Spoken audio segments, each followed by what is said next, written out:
우리 자리에서 일어나셔서 우리 오늘 말씀을 함께 봉독합니다. 오늘 말씀은 갈라디아서 2장 20절 말씀입니다. 갈라디아서 2장 20절 말씀을 함께 한 목소리로 봉독하도록 하겠습니다. 신약성경 304쪽에 있는 갈라디아서 2장 20절 말씀을 같이 읽도록 하겠습니다. 시작. 내가 그리스도와 함께 십자가에 못 박혔나니 그런즉 이제는 내가 사는 것이 아니요 오직 내 안에 그리스도께서 사시는 것이라. 이제 내가 육체 가운데 사는 것은 나를 사랑하사 나를 위하여 자기 자신을 버리신 하나님의 아들을 믿는 믿음 안에서 사는 것이라. 아멘. 자리에 앉으시겠습니다. 지난 주일에는 당신은 진짜 크리스천입니까? 라는 제목으로 말씀을 함께 나누었습니다. 온라인 예배로 드리시는 분들 중에는 직접 반응을 볼 수 없기 때문에 잘 알 수 없지만, 또 이곳에서 본당에서 함께 예배를 드리시는 분들 중에서는 거의 다 내가 진짜 그리스도인이다 라는 확신 가운데 있는 것이라 생각합니다. 우리 교회 안에는 내가 거듭난 그리스도인인가 라는 질문에 잘 모르겠다거나 아니면 나는 그렇지 않다거나 그런 분들은 아마 거의 없으실 것이라는 생각이 듭니다. 물론 우리 교회를 출석하면서 아직 예수님을 만나지 못한, 아직 구원받지 못한 사람이 몇 명 있는 것은 분명합니다만, 대부분의 경우는 이 부분에서 아마 특별한 문제 없이 자기 자신이 그리스도인이라는 것을 아마 알고 있을 것입니다. 그런데 여기에서 조금 더 나아가서 우리가 그리스도인이라면 그리스도인으로서의 삶을 살아가고 있는가 라는 질문을 던져보고 싶습니다. 당신은 그리스도인입니까? 진짜 크리스찬입니까? 예, 그렇습니다 라고 대답하는 당신에게 그러면 그리스도인으로서의 삶을 온전히 살고 있습니까? 이런 질문을 던지는 것입니다. 그리스도인이라는 명칭, 우리 한국말로는 기독교인이라는 말을 쓰죠. 기독이라는 말이 중국에서 그리스도를 그들의 표기로 기독이라고 표현하거든요. 그래서 그리스도교라는 말을 한국말로 기독교라는 말로 쓰기 시작했는데, 이 그리스도인이라는 명칭은 안디옥 교회에서 처음 붙여진 별명입니다. 사도행전 11장 25절 26절에 보면 이러한 기록이 나옵니다. 바나바가 사울을 찾으러 다소에 가서 만남에 안디옥에 데리고 와서 둘이 교회에 1년간 모여있어 큰 무리를 가르쳤고 제자들이 안디옥에서 비로소 그리스도인이라 일컬음을 받게 되었더라. 이렇게 말씀하고 있죠. 바울과 바나바가 이제 이 안디옥 교회를 잘 가르치고 훈련시켰더니 그 안디옥 교회 다니는 사람들을 향해서 사람들이 얘네들 그리스도인이네 이렇게 불렀다라는 겁니다. 그리스도인이라는 단어를 헬라어로 보게 되면 어떤 단어가 쓰여지게 되냐면 크리스티아누스라는 말이 쓰여집니다. 크리스티아누스. 한번 따라해 봅시다. 크리스티아누스. 여러분, 이 크리스티아누스라고 이름을 붙이면 그리스도인하고 다른 느낌이 들죠. 어떤 느낌이 듭니까? 아마 어떤 무슨 누스 이런 표현을 쓰는 것은 옛날 그 로마라든지 이런 데서 이름을 좀 많이 들어본 것 같지 않습니까? 예전에 이 서양에 있는 라틴어를 주로 사용하는 그 그룹들 속에서 많이 들려지는 명칭 중에 하나가 무슨 누스거든요. 아우구스티누스, 우리가 보통 어거스틴 또 아우구스투스 뭐 이런 표현을 쓰고 있지만 아우구스티누스라는 말도 그 누스라는 말로 끝나죠. 또 아우렐리우스, 마르쿠스, 뭐 마가를 마르쿠스라고 하지 않습니까? 뒤에 보면 무슨 우스, 누스 뭐 이런 표현으로 쓰여지는 명칭들을 보게 됩니다. 보통 리아 무슨 이렇게 끝나면 여자 이름을 하게 되지만 남자 이름에는 보통 무슨 누스 뭐 이런 표현으로 쓰는 경우가 참 많거든요. 이런 그 어미가 끝나질 때 어떤 사람의 명칭처럼 불려지는 그런 부분입니다. 그래서 그 예수 그리스도를 따르는 사람들 이러는 명칭을 쓸 때 여기 보면 크리스티아누스라는 명칭으로 써서 그들을 일반적인 표현으로 썼던 그런 명칭이 바로 이 그리스도인이라는 것입니다. 이게 독일어로는 어떻게 번역이 될지는 잘 모르겠습니다만 한국에서는 무슨 쟁이라는 말과 비슷한 내용입니다. 거짓말을 많이 하는 사람들은 거짓말쟁이, 또 늘 하는 행동이 짓궂고 개구지면 개구쟁이 이런 말 쓰지 않습니까? 개구지다라는 말은 장난이 심하고 또 짓궂게 행동하는 모습을 우리가 개구지다 이렇게 말하는데, 그런 행동의 특성이 늘 많은 사람이 개구쟁이가 되는 거죠. 또 겁이 많으면 겁쟁이, 고집이 많으면 고집쟁이, 뭐 이런 식으로 해서 뒤에 무슨 쟁이 자를 붙여서 그 사람의 행동에서 나타나는 특징을 이렇게 묘사할 때가 참 많습니다. 한국에서 처음 복음이 전해지던 그 시절에는 예수님을 믿는 사람들을 향해서 그 동네 사람들이 예수쟁이라고 불렀습니다.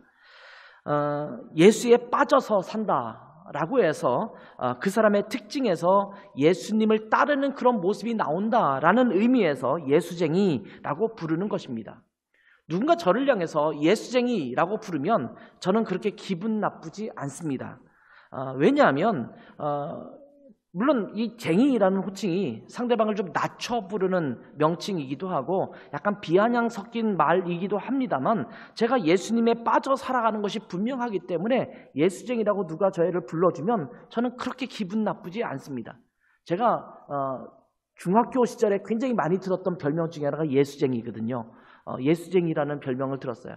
근데 저는 그 당시에 그렇게 기분 나쁘지 않았습니다. 그래, 나는 예수쟁이야. 나 예수님에 빠져서 예수님을 믿고 그렇게 살아가는 사람이야. 이렇게 생각했었습니다. 그렇게 보여지는 것이 결코 저는 기분 나쁜 일이라고 생각하지 않습니다. 그래, 나 예수쟁이야. 근데 그리스도인이라는 명칭이 예수쟁이보다 조금 나은 것처럼 여러분이 생각하지만, 사실은 이 그리스도인이라는 말은 그리스도쟁이라는 말과 유사스러운 그런 말입니다. 그러니까 이 말은 요즘 많이 표현되는 말 중에 하나가 뭐뭐스럽다라는 말을 쓰잖아요. 뭐 옛날 대통령 이름을 붙여서 무무스럽다 이렇게 많이 쓰는 명칭을 많이 썼어요. 예를 들면 창국, 안창국과 비슷한 행동의 특징을 갖고 있다 그러면 뭐 창국스럽다 뭐 이렇게 표현하기도 하지 않습니까? 제가 대통령의 이름을 일컫는 거는 좀 아닌 것 같아서 그렇게 표현한다면 그렇게 말할 수 있어요. 만약 신종우 집사님이 갖고 있는 특성이 있는데 누가 그런 비슷한 모습을 갖고 있으면 어떻게 표현할 수 있을까요? 중국스럽다 이렇게 표현할 수 있을 거예요. 근데 이 그리스도인이라는 표현은 뭐냐면 그리스도스럽다라는 표현과 또 같은 말이라는 것도 됩니다. 초대교회 때의 그리스도인들은 그들의 삶을 볼 때에 영락없이 예수 그리스도의 가르침에 부합하는 삶을 살아가는 것이 눈에 보였기 때문에 그들을 볼 때마다 그렇게 부른 겁니다. 야, 저 사람들은 그리스도스러워. 그러면서 그들을 향해서 예수쟁이라고 부르듯이 그리스도쟁이라고 붙인 명칭이 크리스티아누스라는 이름이 된 것입니다. 초대교회 성도들은 자기 자신이 그리스도인다라고 사람들 앞에 굳이 소개하지 않아도 사람들이 그 그리스도인들을 보면 야, 저 사람은 그리스도인이구나 라고 느낄 수 있을 정도였다라는 겁니다. 단순하게 종교 생활하는 사람들에게는 그런 것을 느끼기가 쉽지 않습니다. 여러분의 친구들 중에서 불교를 믿는 사람이거나 아니면 다른 종교를 갖는 친구들이 있지 않습니까? 근데 여러분, 그들의 모습을 보고 그 사람의 그 종교가 뭔지 대박에 느끼는 것을 여러분 경험한 적이 있으십니까? 이 사람 불교 신자네? 이렇게 느낄 수 있는 부분이 있습니까? 간혹 염주를 갖고 있다든지 아니면 종교적 특성을 갖고 있는 어떤 물건들을 소지하고 있기 때문에 알게 되는 것 말고, 그 사람이 평상시에 언행을 보면서 행동하는 것을 보면서 삶의 특징을 보면서 야, 이 사람 불교 신자구나 이렇게 느낄 수 있는 사람이 얼마나 있겠냐는 겁니다. 의외로 종교를 갖고 있는 굉장히 많은 사람들 중에서 그 사람의 종교적 특성이 삶 속에서 묻어나와서 잘 이렇게 나타나는 모습들은 그렇게 흔하지 않습니다. 의외로 많지 않습니다. 왜 그럴까요? 그냥 종교로서 갖고 있기 때문입니다. 오히려 이단이라든가 사이비 종교라든가 그런 것에 심취한 사람들은 그 행동 거지에서 느낄 수 있을지 모르지만 일반적인 종교인들에게는 그런 것을 느낄 수가 없다라는 말씀입니다. 그런데 안타까운 것은 우리 그리스도인들에게도 마찬가지라는 것입니다. 우리가 굳이 내가 교회를 다니고 있다라고 말하지 않는다면, 또는 친구들과 만날 때 주일에 나 교회를 가야 되기 때문에 약속 시간을 그 시간에는 잡을 수 없어 라든지 이런 표현을 쓰지 않는다면 우리의 삶을 통해서 그리스도인이라는 것을 알게 될 수 있을까요? 여러분이 학교에서 직장에서 생활하는 모습을 보면서 사람들이 대박에 여러분을 보면서 이 사람 그리스도인이네? 이렇게 느끼게 하는 모습이 여러분 삶 속에서 나타나고 있냐라는 말씀입니다. 그리스도인이라는 말에서 나타나는 그리스도를 따르는 사람들이라는 의미는 팬덤과는 좀 다른 의미입니다. 팬덤이라는 것은 공통적인 관심사를 갖고 있는 사람들이 서로 정보를 공유하기도 하고 또 함께 공통적인 관심사에 대한 어떤 정보나 또 관심사를 함께 나누면서 하나의 그룹을 형성하는 그 특징을 갖고 있는 것이 팬덤이죠. 공통적인 관심사라고 하는 것은 어떤 특정한 연예인이 될 수도 있겠고요. 뭐 가수라든지 배우 같은 사람들이죠. 그런가 하면 어떤 특정한 자동차를 가지고 팬덤 현상을 가질 수 있습니다. 그런가 하면 어떤 패션이나 어떤 특정한 물건에 대한 관심사일 수 있습니다.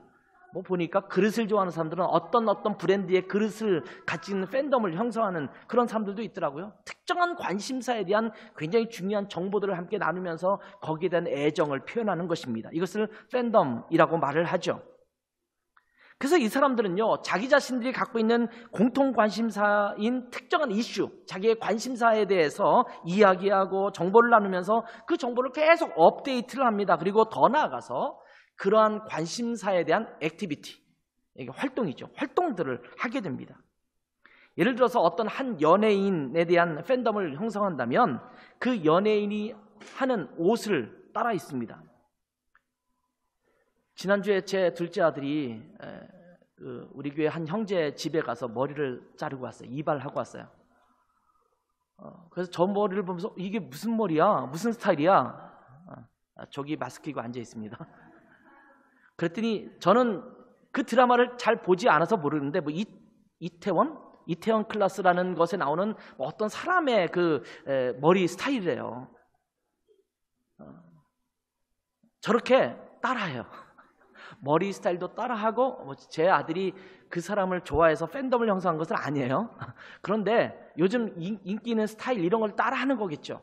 그런데 그 팬덤에 있는 사람들은 그 사람이 입는 옷 입고요. 미장원에 가면 누구누구처럼 머리를 좀 해주세요 라고 하고 그 사람이 들고 다니는 가방이 무엇인지 그 가방에 관심을 갖고 그 사람이 신고 있는 신발에 관심을 갖고 심지어 그 사람의 행동하는 행동 거지 하나하나씩을 살피면서 그대로 모방하려고 하는 사람들이 많거든요. 이것이 팬덤에서 나타나는 모습입니다. 지나친 경우에는 자기의 목숨을 내어줄 정도의 헌신도를 갖고 있는 사람도 있습니다. 내가 그 사람을 위해서 내가 죽을 수도 있어. 이렇게 호언장담하는 사람도 있을 수 있죠. 그런데 예수 그리스도를 따르는 것은 이 팬덤 이상의 것입니다. 일단 팬덤이라는 것은 그 특정 연예인이나 그런 사람들이 자기 자신을 따르는 팬들과 개인적인 만남이나 교제를 갖는 것은 거의 없습니다. 물론 그 중에 극히 일부는 개인적으로 만남을 갖기도 하고 교제를 갖는 경우도 있을 수 있겠습니다만 정말 아주 극히 소수에 불과합니다. 그 연예인이 자신을 따르는 팬들에게 노래나 연기나 어떤 특정한 어떤 활동들을 통해서 기쁨을 주게 할 수 있습니다. 또 팬들이 그것을 통해서 대리만족을 느낄 수 있고 일시적인 행복감을 가져다주는 유익도 있을 수 있겠습니다만 실제로 자기를 따르는 팬들에게 구체적이고 실제적이고 영원한 행복이나 만족을 주는 것은 아닙니다. 예수 그리스도를 따르는 것은 예수님이 인기 있는 지도자이고 또 스승이고 지혜자인 한 사람이고 예수를 따르는 것이 그런 예수님을 따르는 것이 아니라 예수 그리스도께서 내 죄를 위해서 십자가에서 죽으시고 부활하셔서 나를 구원하신 구원자이시기 때문에 우리는 구세주와 주님으로 예수님을 따르는 것입니다. 여러분이 그리스도인이 된 것은 내 취향에 맞춰서 나는 이런 종교를 선택해야지, 이분이 그래도 그 중에 나은 것 같아. 여러 종교가 있지만 그 중에 내 취향은, 내 스타일은 기독교라는, 개신교라는 스타일이야 라고 해서 여러분이 예수님을 따르는 것이 아니라 우리에게 영원한 생명을 주신 하나님으로서, 영원한 구원자로서, 내 인생의 주인으로서 내가 예수 그리스도를 따르는 것입니다. 이것이 그리스도인입니다. 그러니 그리스도인으로 살아간다는 것은 팬덤 이상의 것입니다. 혹시 여러분 중에 팬덤 정도로 예수님을 따른다면 그것이 진정한 그리스도인이 아니라는 것을 이 시간 깨달으셔야 됩니다. 아, 오늘도 예배가 있네. 아, 나 예수님 사랑하니까, 좋아하니까 오늘 예배 드려야지. 예수님을 찬양하는 노래가 나오네. 이 기분 좋다. 내 예수님을 좋아하는, 예수님을 노래하는 노래니까 나 열심히 찬양하고 노래 불러야지. 예수님이 활동하는 거 좋아하니까 이런 부분 내가 활동에 참여해야지.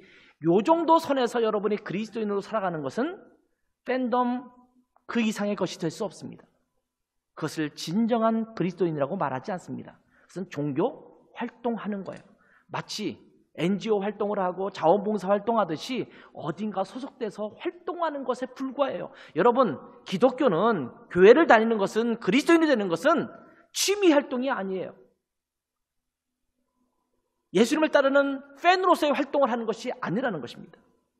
그렇다면 그리스도인으로서 살아간다라는 것의 의미는 무엇일까요? 오늘 본문 말씀은 성경 전체를 통틀어서도 매우 중요한 말씀 중에 하나입니다. 성경에서 가장 중요한 말씀을 들어라, 이렇게 말하면 그 중에 하나가 많이 드는 것이 요한복음 3장 16절 말씀이죠.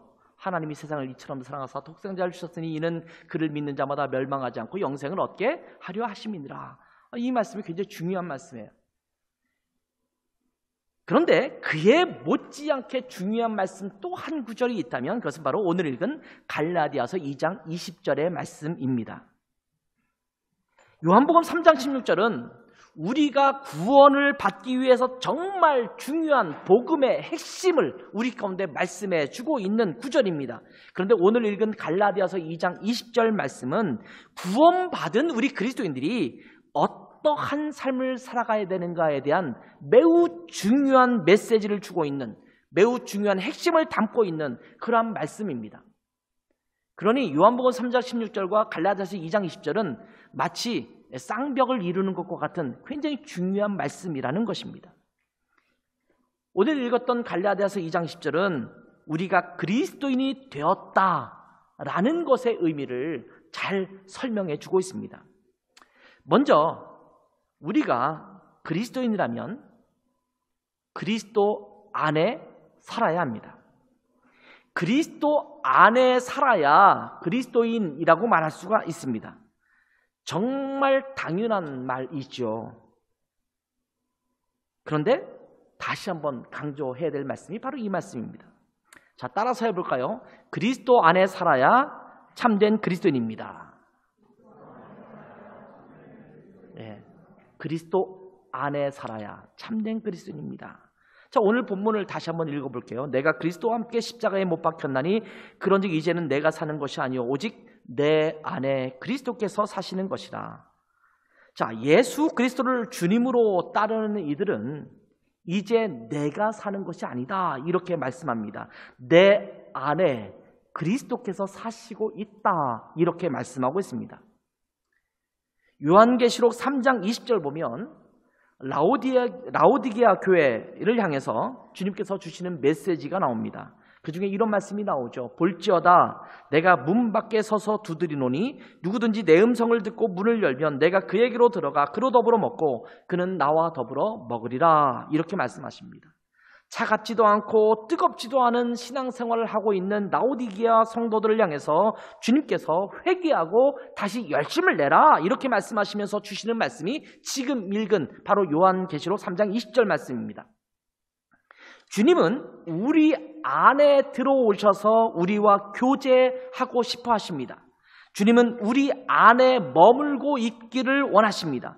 들어오셔서 그와 더불어 먹고 그는 나와 더불어 먹겠다, 이렇게 말씀하시는 것은 우리와 친밀한 교제를 나누기를 원한다, 이런 말씀입니다. 이 말씀을 보면서 내가 그리스도 안에 거하는 것이 아니라 그리스도가 내 안에 거하는 것이네 라는 말씀을 하시는 분도 있을지 몰라요. 그리스도께서 내 안에 거하신다라는 것은요, 그리스도가 내 안에 거하셔서 내 모든 것을 다스리신다라는 의미입니다. 내 안에 들어왔다는 것이 내 밑으로 예수 그리스도가 들어오셨다라는 말이 아닙니다. 내 하위로, 밑에 아랫부분으로 그리스도께 들어오셔서 내가 원하는 대로 그리스도를 조종하는 그런 의미에서 내 안에 들어오셨다라는 말씀이 아닙니다. 내 안에 들어오셔서 내 삶의 주도권을 예수 그리스도께서 가지고 있다라는 말씀이 내 안에 들어오셨다는 말씀입니다. 이것을 우리는 보통 그리스도의 주재권이라고 말합니다. Lordship of Christ. 독일어로는 Herrschaft Christi라고 말할 수 있죠. 예수님이 내 삶의 모든 주권을 갖고 있다는 거예요. 주인 행세를 하고 있다는 거예요. 즉 그리스도께서 내 안에 거하신다라는 말과 내가 그리스도 안에 거하고 있다는 것은 똑같은 말의 의미라고 할 수가 있습니다. 포도나무의 비유로 유명한 요한복음 15장에서는 그리스도 안에 산다라는 의미가 무엇인지 반복해서 말씀해주고 있습니다. 요한복음 15장 4절에서 7절 말씀을 읽겠습니다. 내 안에 거하라 나도 너희 안에 거하리라. 가지가 포도나무에 붙어 있지 아니하면 스스로 열매를 맺을 수 없음같이 너희도 내 안에 있지 아니하면 그러하리라. 나는 포도나무요 너희는 가지라. 그가 내 안에 내가 그 안에 거하면 사람이 열매를 많이 맺나니 나를 떠나서는 너희가 아무것도 할 수 없음이라. 사람이 내 안에 거하지 아니하면 가지처럼 밖에 버려져 마르나니 사람들이 그것을 모아다가 불에 던져 사르느니라. 너희가 내 안에 거하고 내 말이 너희 안에 거하면 무엇이든지 원하는 대로 구하라. 여기에 보면 내 안에 또 주님 안에 이런 표현이 반복적으로 교차적으로 등장하고 있습니다. 사실은 내가 주님 안에 거한다는 것이 주님이 내 안에 거한다는 것과 똑같은 말이에요. 반복적으로 나오죠. 이 포도나무 가지가 포도나무 줄기에 붙어 있어야만 생명을 유지하고 열매를 맺을 수 있는 것처럼 우리가 그리스도인이라면 그리스도 안에 거해야 한다는 말씀입니다. 그것은 내 안에 주님께서 거하신다는 말씀과 같은 말씀이기도 합니다. 그래서 그가 내 안에 내가 그 안에 거하면 이라고 말씀하시면서 이 두 가지가 한 가지임을 말씀해주고 있습니다. 그리스도 안에 산다라는 말은 그리스도께 연결이 되어 있다라는 말입니다. 내 생명의 근거가 그리스도께 있다라는 말씀입니다. 내 삶의 의미가 내가 살아가면서 추구하는 모든 가치의 의미가 그리스도께 있다라는 것입니다. 바꾸어서 말하면 예수 그리스도가 없다면 내 삶은 의미가 없고 내가 추구하는 모든 가치도 아무런 의미가 없다라는 말씀입니다. 따라서 그리스도 안에 산다라는 것은 세상과 벗되지 않는다라는 것을 의미하기도 합니다. 세상의 가치를 추구하지 않는다라는 말씀입니다. 내 삶의 중심은 그리스도께 있다라고 인정하는 것입니다. 이것이 그리스도 안에 살아간다라는 말씀입니다.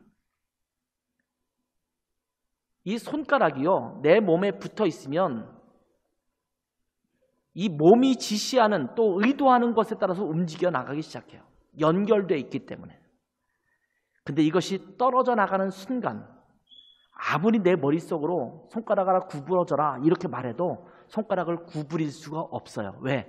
연결되지 않았기 때문입니다. 떨어져 나가는 순간 생명을 잃어버리고 그 기능을 잃어버려요. 내가 그리스도인이라고 한다면 그리스도께 붙어 있어야 되고 그리스도 안에 거할 수 있어야 됩니다. 그리스도 안에 연결되어 있어야 합니다. 여러분, 우리는 연결을 굉장히 중요하게 여기지 않습니까? 요즘은 이 스마트폰이 대세이지 않습니까? 스마트폰 없는 사람이 거의 없죠. 스마트폰을 없애고 잠깐 좀 이렇게 두고 살라고 말하면 안절부절하는 사람이 굉장히 많은 시대를 살고 있다고 그래요. 스마트폰이 연결 안 되고 와이파이가 연결 안 되고 뭐 인터넷이 연결 안 되면 뭐 미치려고 하는 사람들이 많대요. 연결이 그만큼 중요해요. 그런데 참 신기한 것은 그리스도께 연결이 잘 안 되고 있음에도 불구하고 자꾸 버퍼링이 많음에도 불구하고 아무도 불편해하지 않아요. 혹시 여러분은 주님과 연결이 잘 안 되고 있는데도 불구하고 굉장히 편안하게 살고 있으십니까? 나는 자연주의를 추구한다. 연결 안 돼도 돼. 이런 사람이십니까? 근데 왜 이렇게 와이파이에는 목숨을 거는 거예요? 그리스도 안에 있다는 것은 그리스도께 연결되어 있다는 겁니다. 여러분은 그리스도 안에서 살아가시고 있으십니까?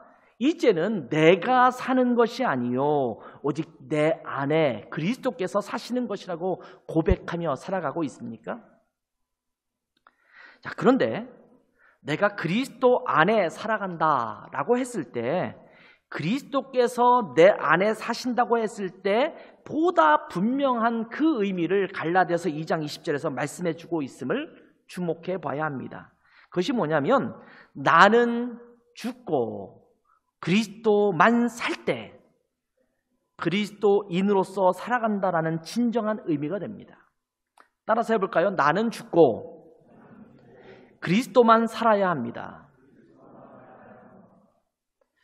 처음 우리가 얘기할 때는 내가 그리스도 안에 살아야 한다고 그랬잖아요. 그래, 그때만 해도 괜찮아요. 왜? 내가 그리스도 안에 살아있다고 생각하니까.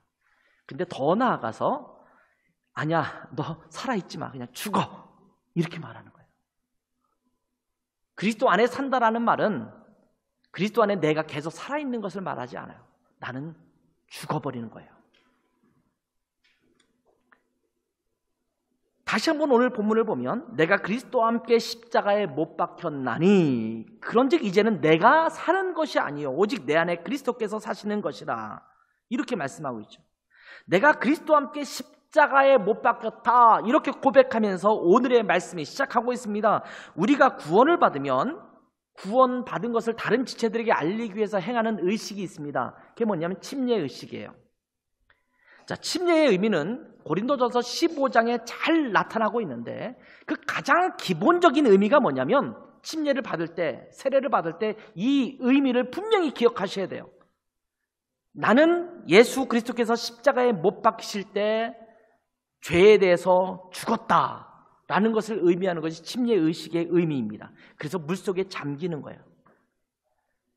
저희가 침례를 줄 때마다 세례의식으로 하지 않고 여기에 물을 받아서 이 침례 물속에 쭉 집어넣지 않습니까?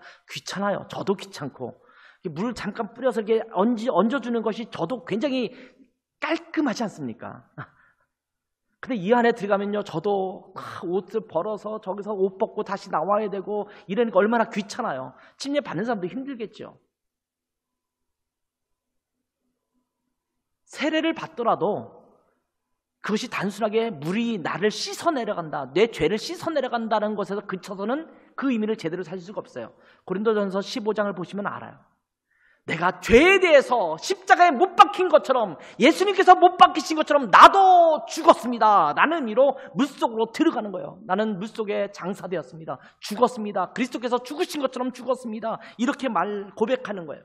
그리고 내가 그 물에서 나오면서 마치 죽음을 이기시고 부활하신 예수님처럼 나도 다시 태어났음을 고백하는 것이 침례의식의 의미입니다.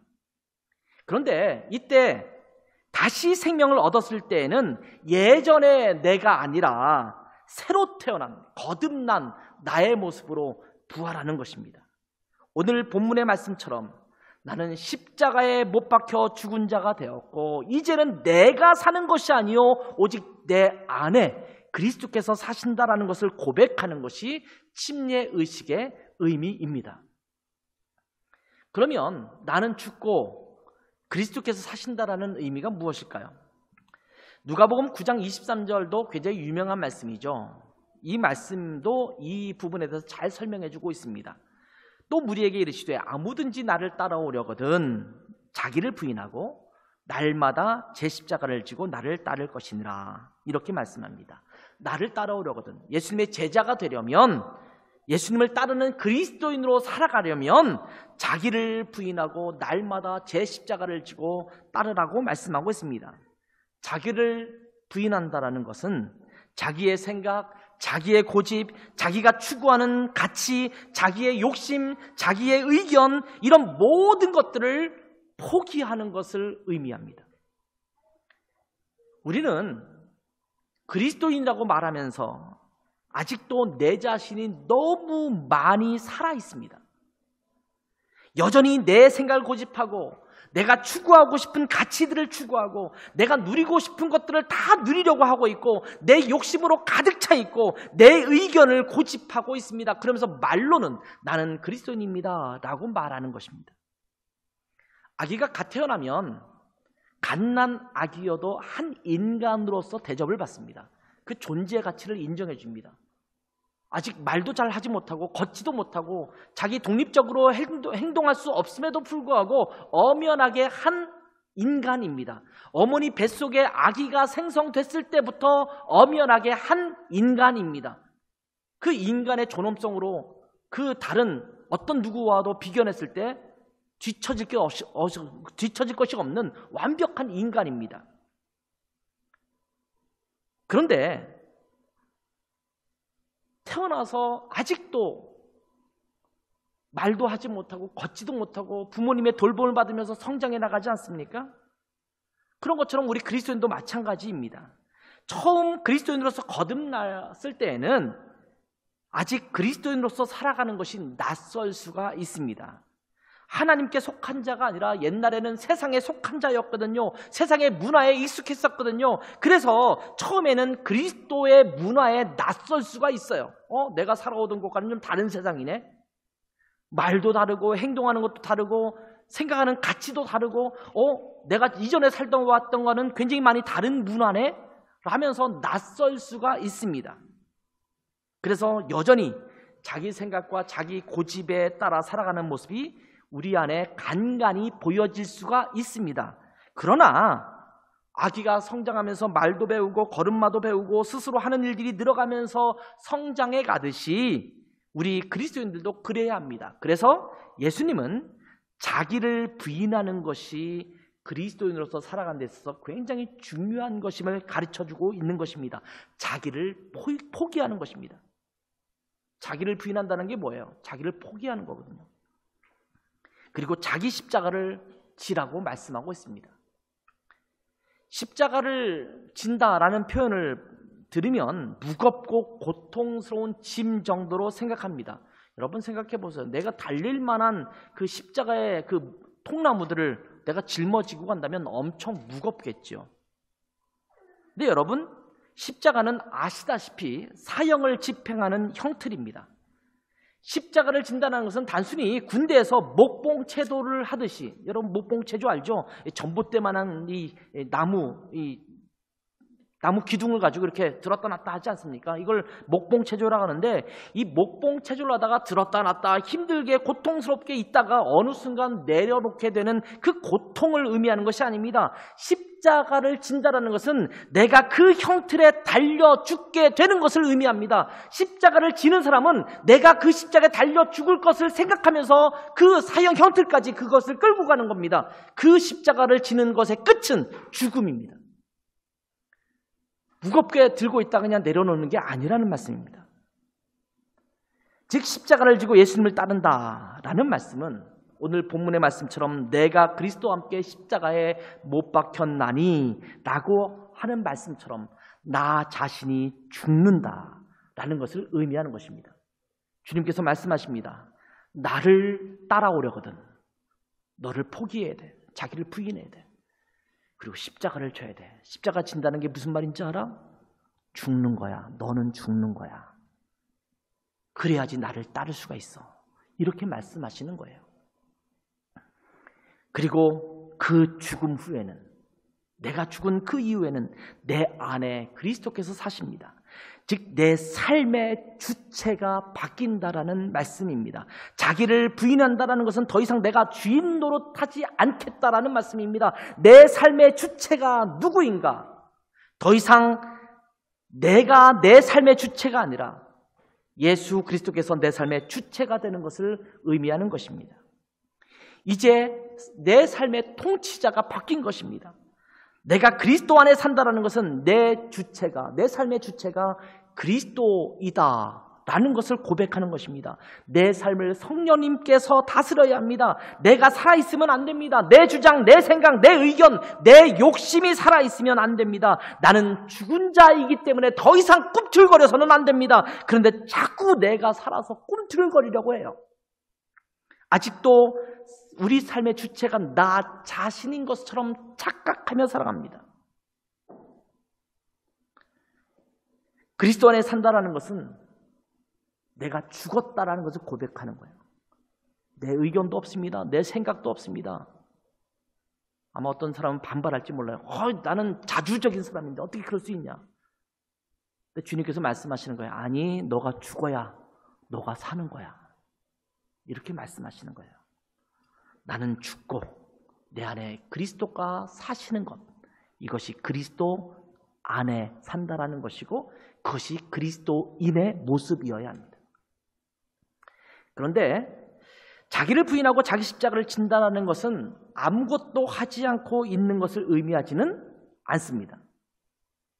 그리스도 안에 살아간다는 것의 진정한 의미는 그리스도를 온전히 따르는 것도 포함되어 있습니다.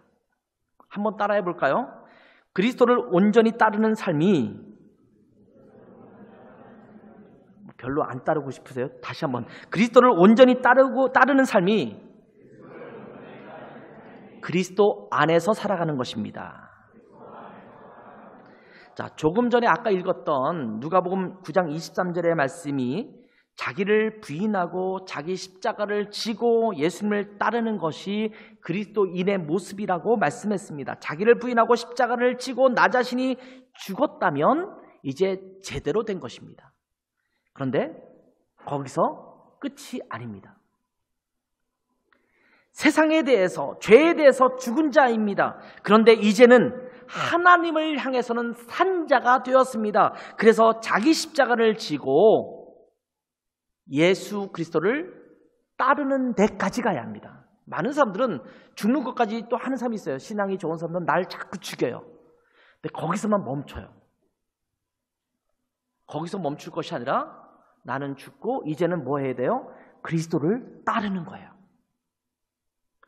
오늘의 본문인 갈라디아서 2장 20절에서는 이렇게 말씀합니다. 이제 내가 육체 가운데 사는 것은 나를 사랑하사 나를 위하여 자기 자신을 버리신 하나님의 아들을 믿는 믿음 안에서 사는 것이라. 내가 그리스도와 함께 십자가에 못 박혔습니다. 그런데 아직도 내가 육체와 함께 살아가고 있습니다. 그런데 나 자신이 죽었으니 이제부터는 나를 위해 십자가에 못 박히셔서 나를 구원하신 예수 그리스도를 믿는 믿음 안에서 사는 것이라고 고백합니다. 다시 말하면 그리스도를 믿는 믿음의 기초 위에서 살아가는 자가 되었다는 겁니다. 이전에 내가 살았던 모습과는 전혀 다른, 내 삶을 내가 이끌어갔던 그 삶이 아니라, 내가 주체됐던 삶이 아니라 이제는 예수 그리스도가 내 삶의 주체가 되고 주인공이 되시고 주인이 되셔서 이끌어가시는 삶으로 바뀐 삶을 살아가야 된다는 말씀입니다. 지금 여러분은 무엇에 이끌려 살아가고 있습니까? 거듭난 그리스도인임에도 불구하고 여전히 세상의 가치에 기준을 두고 살아가고 있지는 않습니까? 더 좋은 직장, 더 많은 연봉, 더 좋은 집, 더 멋지고 좋은 자동차, 더 비싼 명품 가방과 명품 패션, 더 많은 인기, 더 강한 권력, 더 재미있고 짜릿한 즐거움. 혹시 이런 것들이 여러분이 추구하는 것들은 아닙니까? 매일매일 여러분의 가장 귀한 또 끌리는 관심사가 도대체 뭡니까? 어떤 사람은 학업일 수 있어요. 나 좋은 선생님 만나고 빨리 좋은 학교에 합격하고 내가 학업을 잘해서 내가 이 분야에서 아주 멋진 훌륭한 사람이 돼야지. 다른 사람이 다 인정받을 수 있는 사람이 돼야지. 이것이 여러분의 최고의 관심사일 수 있어요. 그 사람들은 아침에 일어나면 무엇부터 생각했어요? 어떻게 더 연습을 할까? 어떻게 더 많이 공부를 할까? 어떻게 하면 내가 학위를 더 딸 수 있을까? 아마 온통 거기에 관심이 있을 거예요. 좋은 직장에 취업하기를 원하는 사람들은 늘 매일매일 어떤 직장, 어디가 좋은 자리가 났을까? 그것을 살펴보면서 그곳을 향해서 여러분의 삶을 드릴 수 있을지 몰라요. 멋진 몸매, 이런 것들을 원하는 사람들은 어떻게 하면 내가 음식을 조절하고 내가 운동도 더 잘하고 그래서 내가 멋진 몸매를 만들까에 대한 관심을 가질 수 있을까요? 어떻게 하면 내 코가 더 오똑해질 수 있고 내 이 턱이 어떻게 하면 조금 더 갸름해질 수 있고 이런 걸 따지면서 아마 성형외과에 견적을 집어넣어 보기도 하고 늘 그런 시간을 갖는 사람일 수도 있습니다. 하루하루가 무료하니까 재미있는 것을 원하는 사람들은 내가 보고 싶은 드라마를 찾거나 아니면 예능 프로그램을 찾아보거나 아니면 게임을 찾아보거나 그래서 더 익사이트하고 즐거운 것들을 내 삶 속에 채우려고 하는 노력을 끊임없이 할 수 있을 거예요. 어떤 사람들은 핸드폰을 못 놓잖아요. 계속 핸드폰 들고 있어요. 그 사람의 관심사는 핸드폰이에요. 여기서 제공해주는 게임, 여러 가지 컨텐츠, 이런 거를 보는 것이 최고의 관심사예요. 아침부터 저녁까지 이것만 들여다보고 있어요. 그러니 책도 안 읽죠. 다른 사람과의 소통도 끊어지죠. 어떤 사람 먹는 것에 관심을 갖는 사람들은 끊임없이 유튜브를 찾아보면서 어떤 레시피를 새롭게 찾아서 그 음식을 만들어 먹고 이것을 즐기는 것이 그 삶의 관심사일 수도 있습니다. 여러분, 이런 것들을 추구하면 마치 쇳가루들이 자석에 이끌려가듯이 내 삶의 초점이 항상 그런 것에 맞추어 갈 수 있습니다. 그것을 따라가는 거예요. 한국의 SBS에서 하는 TV 프로그램 중에서 백종원의 골목식당이라는 프로그램이 있어요. 저는 이 프로그램을 잘 보지 않기 때문에 그 내용을 잘 몰라요. 그런데 이렇게 그 구글이나 이런 데 보면 그냥 뜨는 게 있잖아요. 이렇게 영상이 이렇게 뜨는 게 있어요. 근데 유튜브 영상에 몇 가지 제목이 관심이 있어서 한번 들어가 본 게 있어요. 백종원이 자꾸 버럭버럭 했다고 그래서 도대체 뭐 때문에 그런 일이 벌어지는가를 한번 본 적이 있어요. 그래서 연결해서 몇 가지를 이렇게 봤어요. 이 프로그램은 한국의 유명한 요리 연구가인 백종원 씨가 몇 개의 식당을 정해서 그 식당의 문제를 진단해서 솔루션을 해주는 그런 프로그램입니다. 그러니까 문제를 진단하고 해결해 주는 거죠. 요즘 이게 보게 된 그 영상이 어떤 거냐면 그전에는 어떤지 잘 모르겠어요. 근데 1년 정도 솔루션을 해주고 나서 1년 정도 지난 후에 다시 한번 점검해 주는 그런 내용들이 나오더라고요. 솔루션을 처음 받았을 때는 문제가 해결되기도 하고 어느 정도 식당이 활기 있게 운영이 됐습니다. 장사도 잘 됐습니다. 근데 1년이 지난 시점에서 다시 점검을 해보니까 그 식당에 갔던 사람이 이 백종원의 소문을 듣고 이 방송을 보고 갔던 사람들이 별로 좋지 않은 평을 남기는 거예요. 그런 집들을 찾아가면서 백종원 씨가 굉장히 속상해하는 그런 내용들이었습니다. 그래서 한 가지, 두 가지씩 지적을 해요. 이거 가지고 되겠냐? 당신 그러면 식당 때려쳐라. 막 이렇게 얘기를 하더라고요. 그런 장면을 내보내면서 계속 그 방송을 내보내는 식당 주인들도 참 훌륭하다고 생각해요. 근데 이 짤막한 내용 몇 개를 보면서 저는 이런 생각을 해보았어요. 왜 이 식당들이 다시 고객들로부터 외면을 당하게 되었을까? 방송에서도 여러 가지 이유들을 제시하고 있지만 저는 한 가지 중요한 이유를 깨닫게 되었습니다. 그게 뭐냐면 이 식당 주인들이 무엇에 관심이 있었는가라는 거예요. 문제가 있던 식당이 솔루션을 통해서 문제가 해결됐습니다. 개선되었습니다. 그래서 당장은 손님에게도 평이 좋았습니다. 그런데 식당 주인의 관심이 손님에게 더욱 맛있는 음식을 제공해 주는 데 있는 것이 아니라 어떻게 하면 좀 더 매출을 올릴 수 있을까? 어떻게 하면 더 수익이 좋아질 수 있을까? 어떻게 하면 내가 좀 더 편하게 장사할 수 있을까? 에 초점을 맞추다 보니까 음식 자체보다는 다른 꼼수를 부리는 거예요. 예를 들면 맛이 변했다. 제가 생각해도 식당 주인이 아침에 신선한 재료를 그날 아침 일찍부터 준비해서 그걸 막 만들어서 이렇게 하는 장사를 하는 사람들이 보통 맛집이라고 소개되는 집들이거든요. 근데 여기 보통 나오는 솔루션을 받았던 집 중에 하나가 어떤 것들이냐면 대부분 미리 재료를 많이 준비해놓고 그것을 대충 미리 해놓고 그날 간단하게 끓여내놓고 이런 방식으로 했던 것 때문에 냄새가 난다든지 아니면 뭐 문제가 있다든지 이런 방식들이 많아졌어요. 꼼수를 부리는 거예요. 편하기 위해서. 그 중에 어떤 장면은 이런 장면이 있어요. 음식을 준비해야 되는데 계속 뭘 들여다보고 있어요. 무슨 드라마를 보고 있거나 예능 프로그램을 보고 있어요. 이걸 보기 시작하면 음식 준비 못해요. 이것에 빠져 있으면 여러분의 직장 생활을 더 퀄리티 있게 못해요. 여러분의 공부를 퀄리티 있게 못해요. 정신 바짝 차려야 돼요. 우리의 관심이 자꾸 딴 데가 있어요. 그렇게 이 식당들이 망하는 거예요. 내가 좋은 음식을 맛있게 만들어서 이 사람들에게 맛있게 대접해주고 그것을 통해서 내가 수익을 얻겠다라는 관심을 갖고 있어야 되는데 엉뚱한 데 관심을 갖고 있으니까 진짜 관심을 가져야 될 그 본질, 음식에 관심이 안 가요. 저는 이것을 짤막짤막한 영상을 보면서 우리가 자칫 그럴 수 있겠구나. 교회도 마찬가지예요. 정말 본질적인 관심, 예수 그리스도께 우리가 관심을 갖지 않고 주변에 있는 것들에 관심을 가져요. 건물에 관심을 갖고 어찌 하면 또 세련될 수 있을까? 뭐 이런 것들에 관심 갖기 시작하면요, 교회는 그 본질을 잃어버리는 거예요. 그리스도인도 마찬가지예요. 예수 그리스도가 우리의 관심이어야 되거든요. 근데 예수 그리스도보다 다른 것에 관심이 많아요.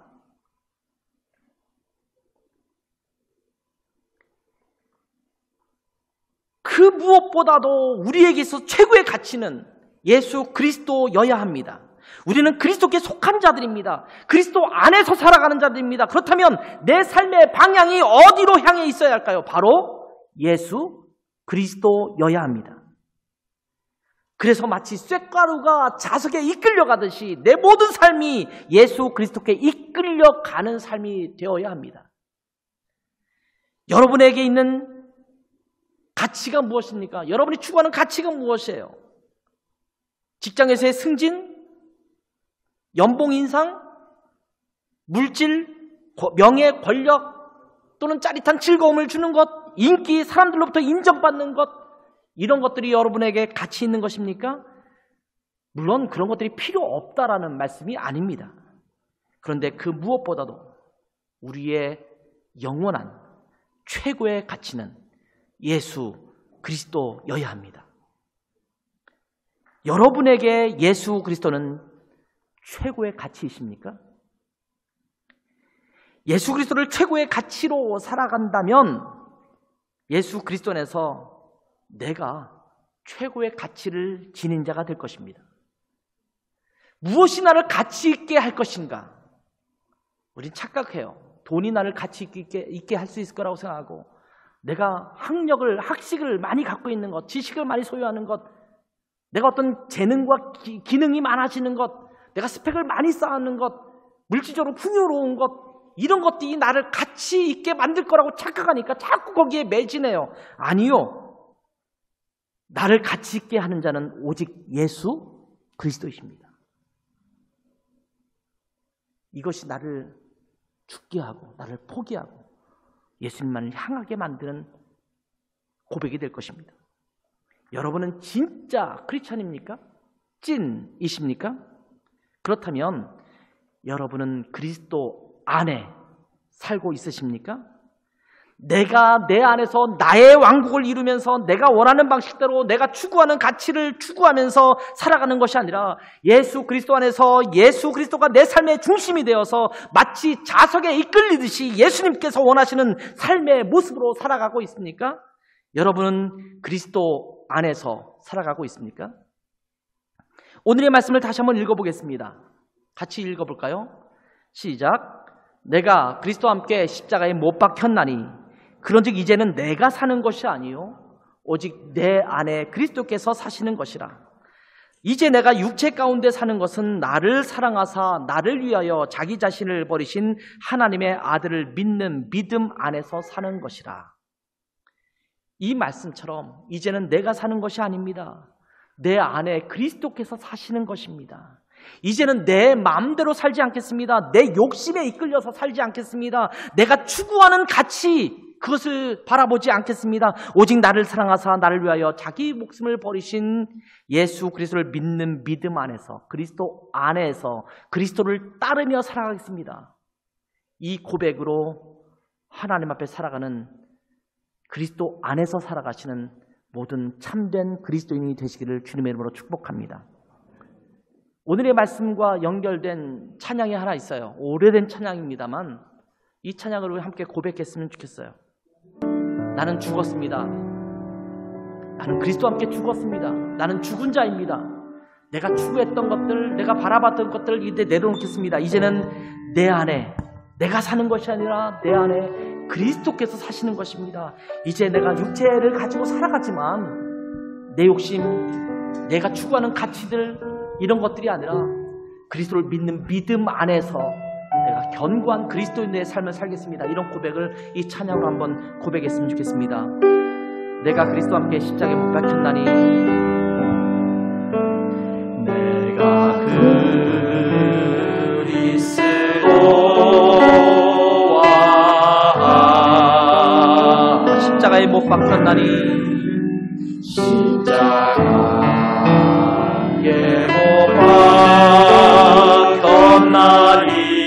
그런즉 이제 내가 사는 것이 아니요 그런즉 이제 내가 사는 것 아니 오직 내 안에 오직 내 안에 예수께서 사신 것이라.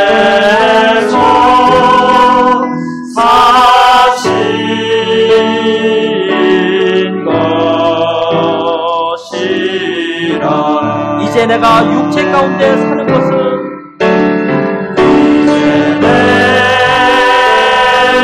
내가 육체 가운데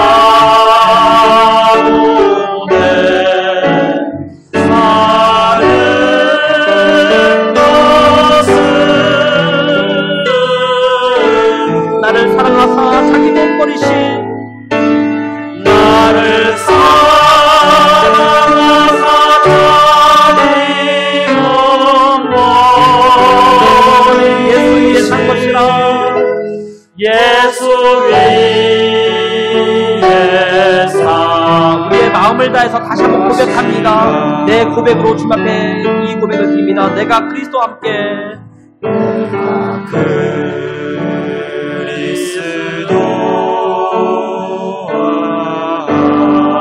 그리스도와 십자가에 못 박혔나니 십자가에 못 박혔나니 그런즉 이제 내가 산 것 아니요 그런즉 이제 내가 사 오직 내 안에 예수께서 사신 것이라. 오직 내 안에 예수께서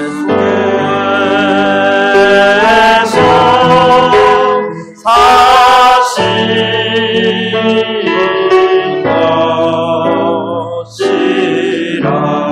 이제 내가 육체 가운데 사는 것은 이제 내가 육체 가운데 사는 것은 나를 사랑하사 자기 몸 버리신 나를 사랑하사 자기 몸 버리 예수 위에 산 것이라. 예수 위에 산 것이야. 기도하겠습니다. 주님, 예수 그리스도의 십자가에 달리신 그 구원의 능력으로 말미암아 저희가 구원받았지만 우리가 예수 그리스도를 주님으로 받아들임과 동시에 우리의 옛 자아가 죽었음을 이 시간 믿음으로 또 고백합니다. 죽어 있음에도 불구하고 여전히 산 것처럼 꿈틀거리며 우리가 지금까지 가져왔던 욕심과 욕망들과 지금까지 이 땅을 살아가면서 추구했던 그 가치들을 여전히 버리지 않고 갖고 있었던 우리의 모습이 있었음을 주님 앞에 내려놓습니다. 하나님, 내가 그리스도와 함께 십자가에 못 박혔기 때문에 이제는 내가 산 것이 아닌 것을 인정하게 도와주시고 그리스도 안에 살아가는 그리스도인들 되게 도와주시고 말로만 무늬만 그리스도인의 모습이 아니라 다른 사람이 볼 때에도 예수님에 미쳐서 예수님 때문에 예수님께서 기뻐하시는 것만 따라 살고 있는 크리스티아누스, 그리스도쟁이, 주님만을 따라가는 하나님의 사람들로 인정되는 저희의 삶이 될 수 있도록 축복해 주시기를 원합니다. 이것을 잃지 말고 그리스도인으로서의 온전한 삶을 살아가는 우리 모든 성도들 될 수 있도록 축복하여 주시옵소서. 예수님의 이름으로 기도했습니다. 아멘.